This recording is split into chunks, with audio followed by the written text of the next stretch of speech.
Now, a donor courier has saved the day driving straight into Cyclone Alfred to ensure a life-saving transplant for leukaemia patient Mia Preston could go ahead in Brisbane.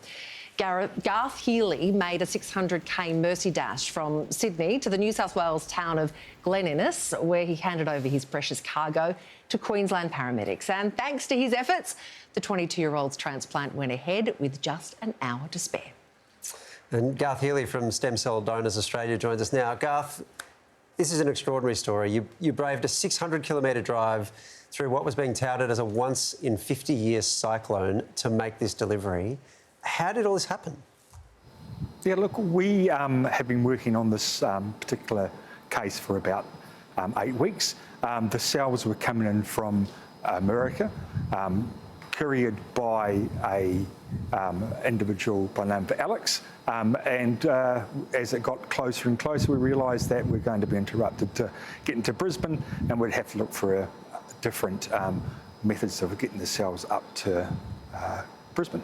Yeah, there are different methods, and then there's driving through a cyclone. Yeah. I mean, and I get the stakes are high, but you're still driving into a cyclone. Were you worried about that?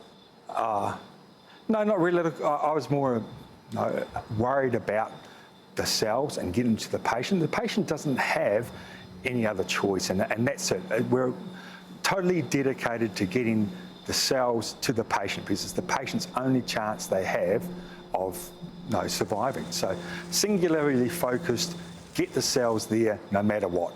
What would have happened if you hadn't been able to make it? I mean, we know there was a deadline and you had to meet it, but what would have happened if you couldn't have got there?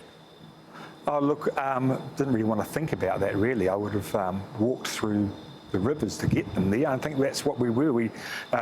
The cells would have got there, they wouldn't have been in very good condition. You have about 72 hours. Most of the time, it takes about 36 to 40 hours to get the cells to a person. Most of them come from overseas in Australia.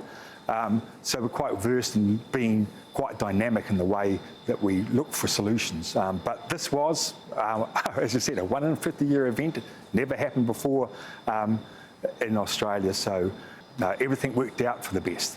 So when you heard that you had saved young Mia's life, that this had actually all gone ahead, you had an hour to spare, what was that moment like? Oh, it was amazing, really. I was very relieved, just very thankful to give the opportunity for Mia to survive, give an opportunity for her to recover, give her an opportunity to live life like everyone has. Just really relief, and I was grateful. Aww. Well, what an effort, Garth, and I think we can be pretty confident and speak for Mia here and say thank you. And thanks also for speaking to us tonight. We really appreciate it. My pleasure. Thank you.